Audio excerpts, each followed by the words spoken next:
पुरी सहर में आज समस्त स्कूल छुट्टी। महाप्रभुଙ୍କ दिव्य एवं भव्य स्नान यात्रा आज अनुष्ठित हेब। विश्व प्रसिद्ध एही यात्रा पई पुरी सहर चलचंचल होई उठिছে। पुरी अभिमुख्य हजार हजार भक्तंकर प्रवेश हेउছে। ए भिड़ को दृष्टि रखी पुरी महानगर निगम अधीन रे थिबा समस्त स्कूल को छुट्टी पई घोषणा करा जायछि। प्रथमରୁ द्वादश श्रेणी पर्यंत पुरी सहरर समस्त स्कूल आज छुट्टी नहीं जिला शिक्षा कार्यालय पक्षर निर्देशनामा जारी होइছে। निर्देशनामा कहुଯାଇଛି जे देवस्नान पूर्णिमा भिड़ को देखि पुरी सहर भितर थिबा सबु स्कूल आज बंद रहिबो। फल समस्त सरकारी बेसरकारी इंग्लिश मीडियम स्कूल बंद रहिबो। सेपरि शिशु बाटिका ठारू द्वादश श्रेणी पर्यंत पिलांक पई स्कूल छुट्टी रहिबो।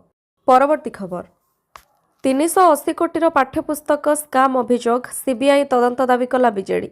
भूल पाठ्यपुस्तक को नहीं थमुनी विवाद एही प्रसंग में सरकार को पुणी घेरी बीजेडी। दलर अभियोग भूल बही छपा जोगु केवल ओडिशार सम्मान क्षुण्ण होइनी बरं जातीय स्तर में मध्य राज्य निंदित होइছে। ए घटना प्राय 380 कोटी टंकार सरकारी अर्थ अपचय होइथिबा अभियोग करी बीजेडी दोषींक ठारू एही अर्थ आदाय करबाकू दाबी करिছে। बीजेडी कहिछि भूल बही को तुरंत प्रत्याहार करी नुआ पाठ्यपुस्तक छपा जिबा उचित, किंतु ए पर्यंत नुआ बही छपा पई कोनोसी विज्ञप्ति प्रकाश पाई नथिबा दल अभियोग करिছে। शिक्षकंक माध्यमरे त्रुटि संशोधन कराई पाठ पढ़ाइबा सरकारंक दायित्वहीनतार परिचय बोली बीजेडी कहिছে। दल आहुरी दाबी करिछि घटनार सीबीआई तदंत करा जाऊ, संपृक्त मंत्री और अधिकारी को बहिष्कार करा जाऊ एवं दोषींक विरुद्ध रे कड़ा आईनगत कार्यानुष्ठान हेउ।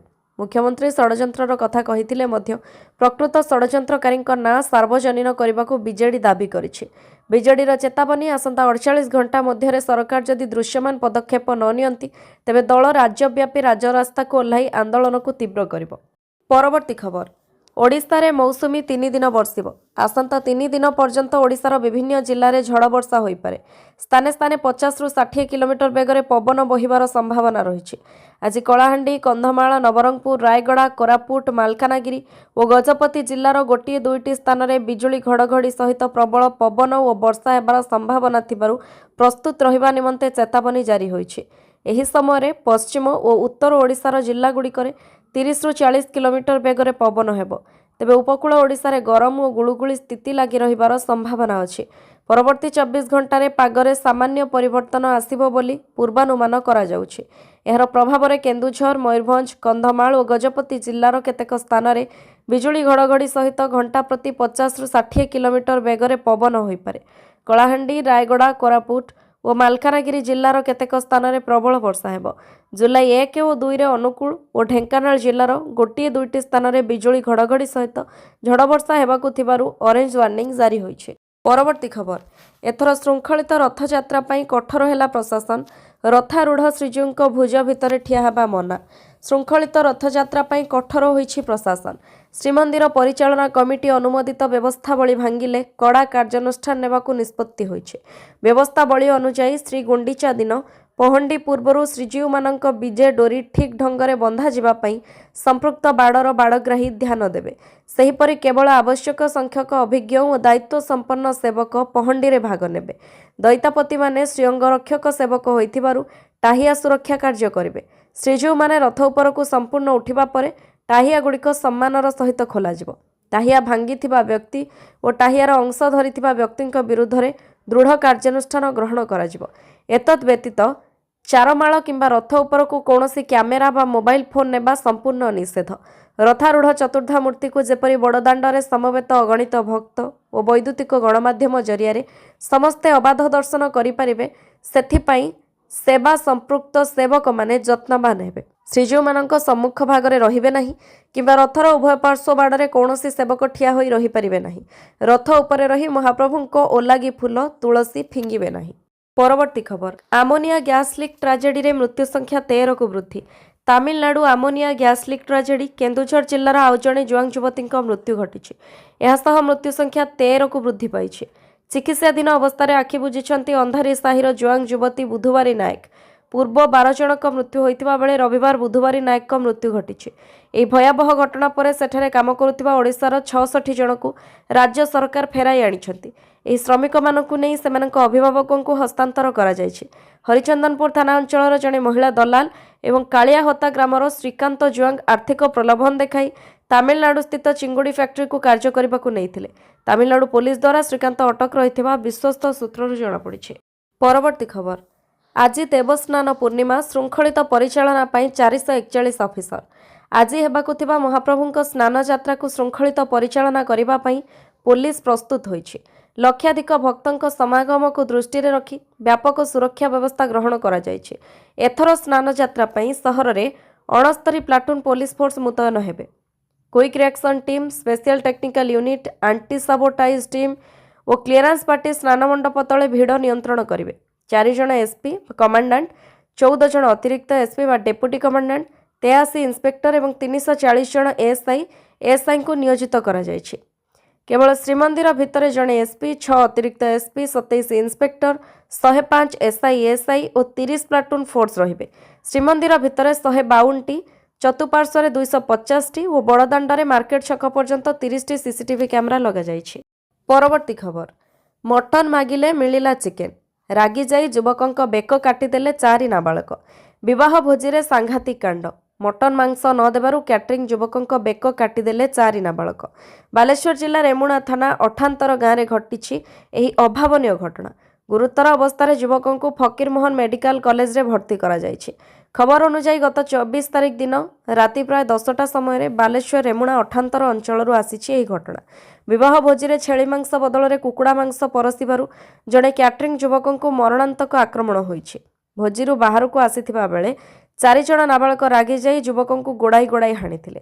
ପଛରୁ ତେଲେଙ୍ଗା କଟୁରୀରେ ବେକ କାଟି ଦେଇଥିବାର ଅଭିଯୋଗ ହୋଇଛି। ଏହି ଆକ୍ରମଣରେ ଯୁବକ ଜଣକ ଗୁରୁତର ହୋଇଥିଲେ। ଗୁରୁତର ଅବସ୍ଥାରେ ତାଙ୍କୁ ଫକୀରମୋହନ ମେଡିକାଲରେ ଭର୍ତ୍ତି କରାଯାଇଥିଲା। ହେଲେ ଅବସ୍ଥା ଗୁରୁତର ଥିବାରୁ କଟକ ବଡ଼ ମେଡିକାଲକୁ ସ୍ଥାନାନ୍ତରିତ କରାଯାଇଛି। ଅନ୍ୟପଟେ ରେମୁଣା ପୋଲିସ ମାମଲା ରୁଜୁ କରି ତଦନ୍ତ ଆରମ୍ଭ କରିଛି। ଏହାସହ 4 ନାବାଳକଙ୍କୁ ଗିରଫ କରି ସୁଧାର ଗୃହକୁ ପଠାଯାଇଛି। ପରବର୍ତ୍ତୀ ଖବର ନେପାଳ ସୀମାରୁ ହାଇପ୍ରୋଫାଇଲ ଠକ ଗିରଫ। ରାଜଧାନୀରୁ ହାଇପ୍ରୋଫାଇଲ ଠକକୁ ଗିରଫ କରିଛି କମିଶନରେଟ ପୋଲିସ। କମ୍ପାନୀ ଆଳରେ ଲୋକଙ୍କଠାରୁ 5 କୋଟି ଟଙ୍କାର ଠକେଇ କରିଥିବା ଅଭିଯୋଗ ରହିଛି। ଖବର ଅନୁଯାୟୀ ଗୋବ୍ୟାକ୍ କାର୍ ସର୍ଭିସ ନାମକ ଏକ କମ୍ପାନୀ କରି ଲୋକଙ୍କଠାରୁ ଠକେଇ କରୁଥିଲେ। କମ୍ପାନୀ ଆଳରେ 5 କୋଟି ଟଙ୍କାର ଠକେଇ କରିଥିଲେ। ଏନେଇ ବିଭିନ୍ନ ଥାନାରେ ଅଭିଯୋଗ ମଧ୍ୟ ହୋଇଥିଲା। ଅଭିଯୋଗ ପରେ ଠକକୁ ଗିରଫ ପାଇଁ ପ୍ଲାନ୍ ପ୍ରସ୍ତୁତ କରିଥିଲା ପୋଲିସ।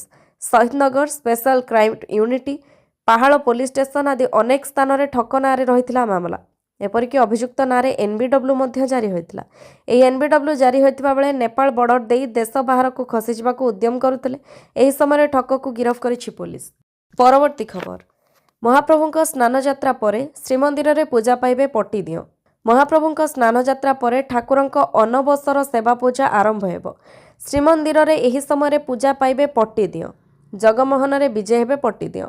ମହାପ୍ରଭୁ ଶ୍ରୀ ଜଗନ୍ନାଥଙ୍କ ସ୍ଥାନରେ ଶ୍ରୀ ନାରାୟଣ, ଦେବୀ ସୁଭଦ୍ରାଙ୍କ ସ୍ଥାନରେ ଭୁବନେଶ୍ୱରୀ ଓ ବଡ଼ ଠାକୁର ଶ୍ରୀ ବଳଭଦ୍ରଙ୍କ ସ୍ଥାନରେ ଅନନ୍ତ ବାସୁଦେବଙ୍କୁ ପଟିଦିଅଁ ରୂପେ ପୂଜା କରାଯାଏ।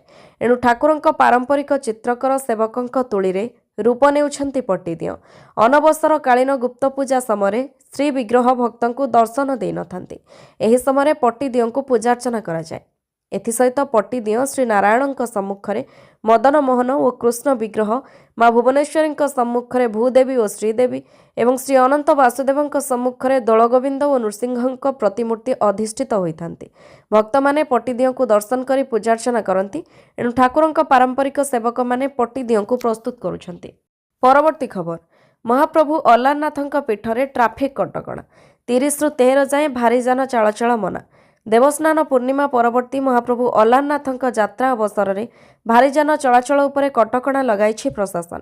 ଏଥିସହିତ ଶୃଙ୍ଖଳିତ ଦର୍ଶନ ନିମନ୍ତେ ପୋଲିସ ମୁତୟନ, ଅଣସର ଦର୍ଶନ, 15 ଦିନ ନିରବଚ୍ଛିନ୍ନ ବିଦ୍ୟୁତ୍ ସେବା, 3ଟି ସ୍ଥାନରେ ପାର୍କିଂ ସହ ସିସିଟିଭି କ୍ୟାମେରା, ପୀଠରେ ଶ୍ରଦ୍ଧାଳୁଙ୍କ ଭିଡ଼କୁ ଦୃଷ୍ଟିରେ ରଖି ବାହ୍ୟ ଭୋଗ ନିମନ୍ତେ ଶ୍ରୀ ଗଣେଶଙ୍କ ନିକଟରେ ଭୋଗମଣ୍ଡପ, ସ୍ୱାସ୍ଥ୍ୟ ବିଭାଗ ପକ୍ଷରୁ ଚିକିତ୍ସା କେନ୍ଦ୍ର ସହ ଡାକ୍ତର ରହିବା ବ୍ୟବସ୍ଥା, ଅଗ୍ନିଶମ ବିଭାଗ ପକ୍ଷରୁ ସତର୍କତା ବ୍ୟବସ୍ଥା, ଗ୍ରାମ୍ୟ ପାନୀୟ ଜଳ ଯୋଗାଣ ତରଫରୁ ପାନୀୟ ଜଳର ସୁବନ୍ଦୋବସ୍ତ ଏବଂ ଅସ୍ଥାୟୀ ପାଇଖାନା ନିର୍ମାଣର ସମୀକ୍ଷା କରି ସମସ୍ତ ବିଭାଗୀୟ ଅଧିକାରୀଙ୍କୁ ସତର୍କ ରହିବା ପାଇଁ ନିର୍ଦ୍ଦେଶ ଦେଇଛନ୍ତି ଜିଲ୍ଲାପାଳ। ଦେବସ୍ନାନ ପୂର୍ଣ୍ଣିମା ପ୍ରସ୍ତୁତି ବୈଠକରେ ଗୃହୀତ ନିଷ୍ପତ୍ତି ଅନୁଯାୟୀ ଚଳିତ ବର୍ଷ ମହାପ୍ରଭୁ ଅଲାରନାଥଙ୍କ ଯାତ୍ରା ଅବସରରେ ଜିଲ୍ଲାପାଳ ତଥା ଜିଲ୍ଲା ମାଜିଷ୍ଟ୍ରେଟ ଦିବ୍ୟଜ୍ୟୋତି ପରିଡ଼ା ଦ୍ରବ୍ୟ ବହନକାରୀ ବଡ଼ ଯାନ ଚଳାଚଳ ଉପରେ ଅସ୍ଥାୟୀ ପ୍ରତିବନ୍ଧକ ଜାରି କରିଛନ୍ତି। ଏହି ପ୍ରତିବନ୍ଧକ 30 ଜୁନ୍ 2026 ଠାରୁ 13 ଜୁଲାଇ 2026 ପର୍ଯ୍ୟନ୍ତ ପ୍ରତିଦିନ ସକାଳ 6ଟାରୁ ରାତି 10ଟା ପର୍ଯ୍ୟନ୍ତ ବଳବତ୍ତର ରହିବ। ପରବର୍ତ୍ତୀ ଖବର ମେଗା ପାନୀୟ ଜଳ ପ୍ରକଳ୍ପ ଯୋଜନାରେ ମହାଦୁର୍ନୀତି, ପାଣିରେ ପଡ଼ିଲା 216 କୋଟି। ଗାଁ ଗହଳିର ଲୋକଙ୍କୁ ସ୍ୱଚ୍ଛ ପାନୀୟ ଜଳ ଯୋଗାଇ ଦେବା ପାଇଁ ରାଜ୍ୟ ସରକାରଙ୍କ କୋଟି କୋଟି ଟଙ୍କା ପାଣି ଭଳି ବହି ଚାଲିଥିଲା। ହେଲେ ଦିନ ଦ୍ୱିପହରେ ଲୋକଙ୍କ ଆଖିରେ ଆଙ୍ଗୁଳି ଗେଞ୍ଜି କେମିତି ସରକାରୀ ଅର୍ଥ ଲୁଟ୍ କରାଯାଉଛି ତାର ଜ୍ୱଳନ୍ତ ଦୃଶ୍ୟ ଆସିଛି କେନ୍ଦ୍ରାପଡ଼ା ଜିଲ୍ଲା ପଟ୍ଟାମୁଣ୍ଡାଇ ବ୍ଲକ ସଂସାରଫଳ ଗାଁରୁ। ଏଠାରେ ଚାଲିଛି ପ୍ରାୟ 216 କୋଟି ଟଙ୍କା ବ୍ୟୟରେ ଏକ ମେଗା ପାନୀୟ ଜଳ ପ୍ରକଳ୍ପର କାମ। ଏହି ପ୍ରକଳ୍ପ ଦ୍ୱାରା ରାଜନଗର ବ୍ଲକର ସମସ୍ତ 29ଟି ପଞ୍ଚାୟତ ଏବଂ ପଟ୍ଟାମୁଣ୍ଡାଇ ବ୍ଲକର 9ଟି ପଞ୍ଚାୟତର ଲୋକେ ସ୍ୱଚ୍ଛ ପାନୀୟ ଜଳ ପାଇପାରିବେ। ଗ୍ରାମ୍ୟ ପାନୀୟ ଜଳ ବିଭାଗ ପକ୍ଷରୁ ଏହି କାର୍ଯ୍ୟ କରାଯାଉଥିବା ବେଳେ ମାର୍ସ କନସଲଟାନ୍ସି କମ୍ପାନୀର 6 ଜଣ ଇଞ୍ଜିନିୟରଙ୍କୁ ତଦାରଖ ଦାୟିତ୍ୱ ଦିଆଯାଇଛି। ମାତ୍ର ଅଭିଯୋଗ ହେଉଛି ନିଯୁକ୍ତି ପାଇଥିବା କର୍ମଚାରୀ ଓ କଣ୍ଟ୍ରାକ୍ଟର ମନମୁଖୀ ଭାବେ ଅତି ନିମ୍ନମାନର ବାଲି, ସିମେଣ୍ଟ ଓ ରଡ୍ ବ୍ୟବହାର କରୁଛନ୍ତି। ଏପରିକି ଏମସିସି ଗୃହ ନିର୍ମାଣ ପାଇଁ ଧସା ବାଲି ଓ ମାଟି ମିଶାଇ ପାଇଲିଂ କରାଯାଉଥିବା ସ୍ଥାନୀୟ ଲୋକେ ଅଭିଯୋଗ କରିଛନ୍ତି। ଆଶ୍ଚର୍ଯ୍ୟର କଥା, କଣ୍ଟ୍ରାକ୍ଟର ଇଞ୍ଜିନିୟର ଏହି ଅଭିଯୋଗକୁ ଅସ୍ୱୀକାର କରୁଥିବା ବେଳେ କମ୍ପାନୀ ଇଞ୍ଜିନିୟର କିନ୍ତୁ ଭୁଲ ସ୍ୱୀକାର କରିଛନ୍ତି ଏବଂ ତୁରନ୍ତ ନିର୍ମାଣ କାର୍ଯ୍ୟକୁ ବନ୍ଦ କରିଛନ୍ତି। ପରବର୍ତ୍ତୀ ଖବର, ନବଦାସ ହତ୍ୟାକାଣ୍ଡରେ ହେବ କି ସିବିଆଇ ତଦନ୍ତ? ମନମୋହନ ସାମଲଙ୍କ ବଡ଼ ବୟାନ। ବିଜେପି ରାଜ୍ୟ ସଭାପତି ମନମୋହନ ସାମଲଙ୍କ ବଡ଼ ବୟାନ। ମନମୋହନ ସାମଲ କହିଛନ୍ତି, ସଂଗ୍ରହ ହୋଇଥିବା ତଥ୍ୟକୁ ଅନୁଧ୍ୟାନ କରୁଛନ୍ତି ସରକାର। ଆଇନଗତ ଦିଗକୁ ବିଚାର ବିମର୍ଶ କରାଯାଉଛି। ନିଶ୍ଚିତ ଭାବେ ତାଙ୍କ ପରିବାରକୁ ନ୍ୟାୟ ମିଳିବ। ସିବିଆଇ ତଦନ୍ତ ନେଇ କଥାବାର୍ତ୍ତା ଚାଲିଛି। ଅନ୍ୟ ତଥ୍ୟ ଗ୍ରହଣ କରାଯାଉଛି। ନବଦାସଙ୍କ ଝିଅ ବ୍ୟକ୍ତିଗତ ମତ ଦେଇଛନ୍ତି, କିନ୍ତୁ ସରକାର ତଥ୍ୟ ସଂଗ୍ରହ କରି ଅନୁଧ୍ୟାନ କରୁଛନ୍ତି। ଲିଗାଲ ଦିଗକୁ ନେଇ ବିଚାର ବିମର୍ଶ କରାଯାଇଛି। ନିଶ୍ଚିତ ନ୍ୟାୟ ମିଳିବ। ସ୍ପଷ୍ଟ ଦିବାଲୋକରେ ଜଣେ ମନ୍ତ୍ରୀଙ୍କୁ ହତ୍ୟା କରାଗଲା। ତାଙ୍କର ସରକାର ଥିବା କାରଣରୁ ଯାହା ତଥ୍ୟ ଥିଲା ଅନୁଧ୍ୟାନ କରାଯାଉଛି। ଗଣମାଧ୍ୟମ ଆଗରେ କହିଲେ ମାମଲା ଦୁର୍ବଳ ହୋଇଯିବ ବୋଲି କହିଛନ୍ତି ମନମୋହନ। ପରବର୍ତ୍ତୀ ଖବର, ଗଜାନନ ବେଶରେ ଦର୍ଶନ ଦେବେ ଶ୍ରୀଜୀଉ। ସ୍ନାନ ପୂର୍ଣ୍ଣିମାରେ ଅର୍ଥାତ୍ ଆଜି ହାତୀ ବେଶ ବା ଗଜାନନ ବେଶରେ ଦର୍ଶନ ଦେବେ ଶ୍ରୀଜୀଉ। ମହାପ୍ରଭୁଙ୍କୁ ହାତୀ ବେଶରେ ଦର୍ଶନ ପାଇଁ ଧାଇଁ ଆସିଥାନ୍ତି ଶ୍ରଦ୍ଧାଳୁ। ଏଥିପାଇଁ ସମସ୍ତ ପ୍ରସ୍ତୁତ କରିଥାନ୍ତି ପୁରୀର ରାଘବ ଦାସ ମଠ ଓ ଗୋପାଳ ତୀର୍ଥ ମଠ। ବହୁ ପୁରାତନ କାଳରୁ ଚାଲି ଆସୁଥିବା ଏହି ପରମ୍ପରାକୁ ମଠ ପକ୍ଷରୁ ବଜାୟ ରହିଛି। ସେଥିପାଇଁ ହାତୀ ବେଶର ପ୍ରସ୍ତୁତି ଏବେ ଶେଷ ପର୍ଯ୍ୟାୟରେ। ସ୍ନାନ ମଣ୍ଡପରେ ସୁବାସିତ ଜଳରେ ସ୍ନାନ କରିବା ପରେ ହାତୀ ବେଶ ବା ଗଜାନନ ବେଶରେ ଦର୍ଶନ ଦେବେ ମହାପ୍ରଭୁ। ସ୍ନାନ ବେଦୀରେ ମହାପ୍ରଭୁଙ୍କ ଏହି ଦିବ୍ୟ ବେଶ ଦର୍ଶନ ପାଇଁ ଚାତକ ଭଳି ଚାହିଁ ରହିଛନ୍ତି କୋଟି କୋଟି ଜଗନ୍ନାଥ ପ୍ରେମୀ। ପରବର୍ତ୍ତୀ ଖବର, ଚନ୍ଦ୍ରିକା ମୃତ୍ୟୁ ମାମଲାରେ ନୂଆ ମୋଡ଼। ମୃତ୍ୟୁ ପୂର୍ବରୁ 2 ଦିନ ପୁରୁଷ ବନ୍ଧୁଙ୍କ ସହ ହୋଟେଲରେ ରହିଥିବା ସୂଚନା। ଡାକ୍ତରୀ ଛାତ୍ରୀ ଚନ୍ଦ୍ରିକା ହେମ୍ବ୍ରମଙ୍କ ରହସ୍ୟଜନକ ମୃତ୍ୟୁ ମାମଲାର ତଦନ୍ତ ଯେତିକି ଆଗକୁ ବଢ଼ୁଛି ସେତିକି ନୂଆ ନୂଆ ତଥ୍ୟ ସାମ୍ନାକୁ ଆସୁଛି। ପୋଲିସ ସୂଚନା ଅନୁସାରେ ଚନ୍ଦ୍ରିକା ମୃତ୍ୟୁର 2 ଦିନ ପୂର୍ବରୁ ଅର୍ଥାତ୍ 27 ଓ 28 ତାରିଖରେ ତାଙ୍କ ପୁରୁଷ ବନ୍ଧୁଙ୍କ ସହ ଭୁବନେଶ୍ୱର ଇନଫିନିଟି ଥାନା ଅଞ୍ଚଳରେ ଏକ ହୋଟେଲରେ ରହିଥିଲେ। ହୋଟେଲର ରେଜିଷ୍ଟର, ରହଣୀର ବିବରଣୀ ଏବଂ ସିସିଟିଭି ଫୁଟେଜ୍ ପୁଲିସ ଜବତ କରିଛି।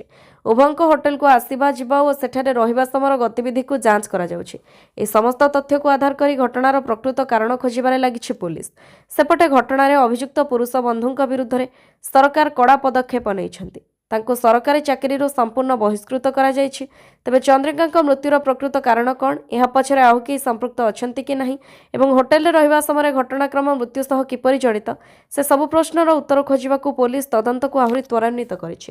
ପରବର୍ତ୍ତୀ ଖବର, ଏସ୍ସିବି ରୂପାନ୍ତରଣ ପ୍ରକଳ୍ପକୁ ନେଇ ମନ୍ତ୍ରୀଙ୍କ ବଡ଼ ସୂଚନା।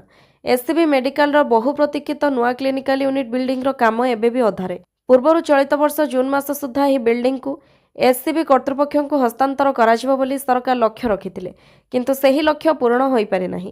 ଆଇନ ଓ ପୂର୍ତ୍ତ ବିଭାଗ ମନ୍ତ୍ରୀ ପୃଥ୍ୱୀରାଜ ହରିଚନ୍ଦନଙ୍କ କହିବା ଅନୁସାରେ କ୍ଲିନିକାଲ ୟୁନିଟ୍ 1 ଓ ୟୁନିଟ୍ 4ରେ ବିଦ୍ୟୁତ୍ ସଂଯୋଗ ସମ୍ପର୍କିତ କାମ ଏବେ ବି ବାକି ରହିଛି। ଏହି କାରଣରୁ ସମ୍ପୂର୍ଣ୍ଣ ପ୍ରକଳ୍ପ ଶେଷ ହେବାକୁ ଆହୁରି କିଛି ସମୟ ଲାଗିବ। ତେବେ ପ୍ରକଳ୍ପ ଅଧୀନରେ ନିର୍ମାଣ ହେଉଥିବା ଆବାସିକ ଗୃହଗୁଡ଼ିକର କାମ ପ୍ରାୟ ଶେଷ ପର୍ଯ୍ୟାୟରେ ପହଞ୍ଚିଛି। ଖୁବ୍ ଶୀଘ୍ର ସେଗୁଡ଼ିକୁ ହସ୍ତାନ୍ତର କରିବା ପ୍ରକ୍ରିୟା ଆରମ୍ଭ ହେବ ବୋଲି ମନ୍ତ୍ରୀ ସୂଚନା ଦେଇଛନ୍ତି। ପରବର୍ତ୍ତୀ ଖବର, ଦଳ ସହ ଧୋକା କରିବାର ଅର୍ଥ ମାଙ୍କୁ ଛାଡ଼ିବା, କହିଲେ ମମତା। ନିର୍ବାଚନ ପରାଜୟ ପରେ ବିଦ୍ରୋହ ଘୋଷଣା କରିଥିବା ଟିଏମ୍ସିର ବିଧାୟକ, ସାଂସଦ ଓ କାଉନ୍ସିଲରଙ୍କ ଉପରେ ବର୍ଷିଛନ୍ତି ଦଳର ସୁପ୍ରିମୋ ମମତା ବାନାର୍ଜୀ। ସେ ଦଳ ସହ ଧୋକା କରିଥିବା ନେତାଙ୍କୁ ରୋଗିଣା ମାଙ୍କୁ ଛାଡ଼ି ଦେଉଥିବା ଲୋକଙ୍କ ସହ ତୁଳନା କରିଛନ୍ତି। ଉତ୍ତର କୋଲକାତାର ଟିଏମ୍ସି ବୈଠକକୁ ଭିଡ଼ିଓ କନଫରେନ୍ସିଂ ଜରିଆରେ ସମ୍ବୋଧନ କରିଥିବା ମମତା ନିଜ ଭାଷଣ ମାଧ୍ୟମରେ ଦଳୀୟ କର୍ମୀ ଓ କ୍ୟାଡରମାନଙ୍କୁ ଉତ୍ସାହିତ କରିବାକୁ ଚେଷ୍ଟା କରିଛନ୍ତି। ବିଜେପି ନେତୃତ୍ୱାଧୀନ କେନ୍ଦ୍ର ସରକାରଙ୍କ ନିୟମିତ ଦମନଲୀଳା ବିରୁଦ୍ଧରେ ସମସ୍ତଙ୍କୁ ଏକାଠି ହେବାକୁ ଆହ୍ୱାନ ଦେଇଛନ୍ତି। ବିଧାନସଭା ନିର୍ବାଚନ ପରେ ଦଳ ଛାଡ଼ିଥିବା ବିଦ୍ରୋହୀଙ୍କ ଉଦ୍ଦେଶ୍ୟରେ ମମତା କହିଛନ୍ତି ଯେ ଏହା ଏମିତି ଜଣେ ମାଙ୍କ ପରି ଯେ ସାରା ଜୀବନ ଆପଣଙ୍କୁ ଲାଳନ ପାଳନ କରିଛନ୍ତି। किंतु से असुस्थ होला बेले आपण तांकर जत्न बा सेवा करने को मना करी छाड़ी दियंती। विश्वासघातक मानक पई कौनसी क्षमा नहीं। सेमाने आज हुए तो निजको बंचाई पारंती किंतु भविष्यत में जनसाधारण सेमानंक ठारू हिसाब मागिबे। कर्मी माने मध्य सेमानंकु प्रश्न करिवे। परवर्ती खबर मध्यप्राच्य रे पुणी युद्ध परिस्थिति कुवेत और बाहरीन उपर ईरान प्रचंड आक्रमण। मध्यप्राच्य अमेरिका और ईरान मध्य चलिथिबा तिक्तता काली पुणी युद्ध उत्तेजनार रूप नहीं। अमेरिका पक्षरु करा जायथिबा सामरिक कार्यानुष्ठान जवाब रे ईरान काली कुवेत और बाहरीन उपर क्षेपणास्त्र और ड्रोन आक्रमण करिछि। ଏହି ଆକ୍ରମଣ ଯୋଗୁଁ ଚଳିତ ମାସ ଆରମ୍ଭରେ ଦୁଇ ପକ୍ଷ ମଧ୍ୟରେ ହୋଇଥିବା ଅସ୍ଥାୟୀ ଯୁଦ୍ଧବିରତି ଚୁକ୍ତି ଏବେ ସମ୍ପୂର୍ଣ୍ଣ ବିପନ୍ନ ହୋଇପଡ଼ିଛି। ଇରାନୀ ସେନା ଇସଲାମିକ୍ ରିଭଲ୍ୟୁସନାରୀ ଗାର୍ଡ କର୍ପସ୍ ରବିବାର ଏହି ଆକ୍ରମଣକୁ ସ୍ୱୀକାର କରି କହିଛି ଯେ କୁଏତରେ ଥିବା ଆମେରିକାର ଅଲଲି ଅଲ୍-ସଲେମ୍ ବାୟୁସେନା ଘାଟି ଏବଂ ବାହାରିନ୍ର ପୋର୍ଟ ସଲମାନ ସ୍ଥିତ ଆମେରିକୀୟ ନୌସେନାର ପଞ୍ଚମ ନୌବାହିନୀକୁ ଲକ୍ଷ୍ୟ କରି ବାଲିଷ୍ଟିକ୍ କ୍ଷେପଣାସ୍ତ୍ର ଓ ଡ୍ରୋନ୍ ମାଡ଼ କରାଯାଇଛି। ବାହାରିନ୍ର ମୋହାରକ ଅଞ୍ଚଳରେ ଏକ ଆବାସିକ ଅଟ୍ଟାଳିକା ଉପରେ ଇରାନର ଡ୍ରୋନ୍ ମାଡ଼ ହୋଇଥିବା ବେଳେ ସେଠାରେ ସିଭିଲ୍ ଡିଫେନ୍ସ ପକ୍ଷରୁ ଉଦ୍ଧାର କାର୍ଯ୍ୟ ଜାରି ରହିଛି। ଏହି ଆକ୍ରମଣକୁ କୁଏତ ଏବଂ ବାହାରିନ୍ ସରକାର ତୀବ୍ର ନିନ୍ଦା କରିଛନ୍ତି। ପରବର୍ତ୍ତୀ ଖବର କରାଚୀ ଆକ୍ରମଣ ନେଇ ପାକିସ୍ତାନର ଅଭିଯୋଗକୁ ଭାରତର ତୀବ୍ର ଖଣ୍ଡନ। ପାକିସ୍ତାନର କରାଚୀରେ ଶନିବାର ରାତିରେ ହୋଇଥିବା ବଡ଼ ଧରଣର ଆତଙ୍କବାଦୀ ଆକ୍ରମଣ ଘଟଣା ପରେ ଇସଲାମାବାଦ ଚିରାଚରିତ ଭାବେ ଏଥିପାଇଁ ଭାରତକୁ ଦାୟୀ କରିଛି। ତେବେ ଭାରତ ପକ୍ଷରୁ ପାକିସ୍ତାନର ଅଭିଯୋଗକୁ ଅତି କଠୋର ଭାବରେ ଖଣ୍ଡନ କରାଯାଇଛି। ଭାରତ ପାକିସ୍ତାନର ଅଭିଯୋଗକୁ ଭିତ୍ତିହୀନ କହିବା ସହିତ ଆତ୍ମସମୀକ୍ଷା କରିବାକୁ ପରାମର୍ଶ ଦେଇଛି। ପାକିସ୍ତାନ ଭାରତ ଉପରେ ଦୋଷାରୋପ କରିବା ବ୍ୟତୀତ ନିଜ ସୀମା ମଧ୍ୟରେ କାର୍ଯ୍ୟ କରୁଥିବା ଆତଙ୍କବାଦୀ ଭିତ୍ତିଭୂମିକୁ ନଷ୍ଟ କରିବା ଉପରେ ଧ୍ୟାନ ଦେବା ଉଚିତ ବୋଲି ଭାରତ ପକ୍ଷରୁ କୁହାଯାଇଛି। ଇସଲାମାବାଦରୁ ମିଳିଥିବା ରିପୋର୍ଟ ଅନୁସାରେ ଶନିବାର ରାତିରେ କରାଚୀର ସିନ୍ଧ ରେଞ୍ଜର୍ସ କମ୍ପାଉଣ୍ଡରେ ଆତଙ୍କବାଦୀ ଆକ୍ରମଣ ହୋଇଥିଲା। ପାକିସ୍ତାନୀ ସୁରକ୍ଷା ବାହିନୀ ଏହି ଆକ୍ରମଣର ଜବାବରେ 6 ଜଣ ଆତଙ୍କବାଦୀକୁ ନିପାତ କରିଥିବା ବେଳେ ଜଣକୁ ଜୀବିତ ଧରିଛନ୍ତି। ଏହି ଆକ୍ରମଣରେ 4 ଜଣ ଅର୍ଦ୍ଧସାମରିକ କର୍ମଚାରୀଙ୍କ ମୃତ୍ୟୁ ହୋଇଥିଲା। ପରବର୍ତ୍ତୀ ଖବର ଗାଧୋଇବା ବେଳେ ମହାନଦୀରେ 3 ଛାତ୍ର ନିଖୋଜ। ପ୍ରବଳ ଗରମ ଏବଂ ଗୁଳୁଗୁଳିରୁ ଆଶ୍ୱସ୍ତି ପାଇବା ଆଶାରେ ମହାନଦୀରେ ଗାଧୋଉଥିବା ବେଳେ ରବିବାର ସନ୍ଧ୍ୟାରେ 3 ଜଣ ଛାତ୍ର ନିଖୋଜ ହୋଇଯାଇଛନ୍ତି। କଟକ ଜିଲ୍ଲା ଜଗତପୁର ଖଇରା ବ୍ରିଜ ସାତବାଟିଆ ନିକଟ ମହାନଦୀରେ ଏହି ଅଘଟଣ ଘଟିଛି। ନିଖୋଜ ଛାତ୍ରମାନେ ହେଲେ ପ୍ରତ୍ୟୁଷ ସ୍ୱାଇଁ ବୟସ 20, ଅଜିତ ସାହୁ ବୟସ 21 ଏବଂ ମୁକ୍ତି ପ୍ରସାଦ ଦାସ ବୟସ 20। ପରବର୍ତ୍ତୀ ଖବର ରାମ ମନ୍ଦିର ଦାନ ଲୁଟ୍ ମାମଲା ସାର୍ବଜନୀନ ହେବା ପୂର୍ବରୁ ଟ୍ରଷ୍ଟ ଜାଣିଥିଲା। ଅଯୋଧ୍ୟା ଶ୍ରୀରାମ ମନ୍ଦିର ଦାନ ଲୁଟ୍ ମାମଲା ଏବେ ଏକ ନୂଆ ମୋଡ଼ ନେଇଛି। ସର୍ବସାଧାରଣରେ ଏହି ଦୁର୍ନୀତି ପ୍ରଘଟ ହେବାର ଅନେକ ଦିନ ପୂର୍ବରୁ ଶ୍ରୀରାମ ଜନ୍ମଭୂମି ତୀର୍ଥକ୍ଷେତ୍ର ଟ୍ରଷ୍ଟ ଏ ବାବଦରେ ସମ୍ପୂର୍ଣ୍ଣ ଅବଗତ ଥିବା ଜଣାପଡ଼ିଛି। ଅନ୍ୟପଟେ ଅଭିଯୁକ୍ତ ଗିରଫ ହେବାର ଏକ ସିସିଟିଭି ଫୁଟେଜ ସାମ୍ନାକୁ ଆସିବା ପରେ ପୋଲିସ ଓ ଟ୍ରଷ୍ଟର ଗୋପନୀୟ କାର୍ଯ୍ୟାନୁଷ୍ଠାନ ଏବଂ ସ୍ୱଚ୍ଛତା ଉପରେ ଗମ୍ଭୀର ପ୍ରଶ୍ନବାଚୀ ସୃଷ୍ଟି ହୋଇଛି। ମିଳିଥିବା ସୂଚନା ଅନୁସାରେ ଟ୍ରଷ୍ଟର ସାଧାରଣ ସମ୍ପାଦକ ଚମ୍ପତ ରାୟଙ୍କ ନିର୍ଦ୍ଦେଶରେ ଜୁନ୍ 5 ତାରିଖରେ ଟ୍ରଷ୍ଟ ପ୍ରତିନିଧିମାନେ ପୋଲିସ ସହ ମିଶି ମୁଖ୍ୟ ଅଭିଯୁକ୍ତ ଅବିନାଶ ଶୁକ୍ଲାଙ୍କ ଘରେ ଚଢ଼ାଉ କରି ବିପୁଳ ନଗଦ ଟଙ୍କା ଜବତ କରିଥିଲେ। ଆଶ୍ଚର୍ଯ୍ୟର କଥା ଏତେ ବଡ଼ କାର୍ଯ୍ୟାନୁଷ୍ଠାନ ସତ୍ତ୍ୱେ ସେହି ସମୟରେ କୌଣସି ଆନୁଷ୍ଠାନିକ ଏଫଆଇଆର ଦାୟର କରାଯାଇନଥିଲା। ଏହି ଘଟଣା ଜୁନ୍ 7ରେ ସାର୍ବଜନୀନ ହେବା ପରେ ଆଇନଗତ ପ୍ରକ୍ରିୟାରେ ବିଳମ୍ବକୁ ନେଇ ସନ୍ଦେହ ତୀବ୍ର ହୋଇଛି।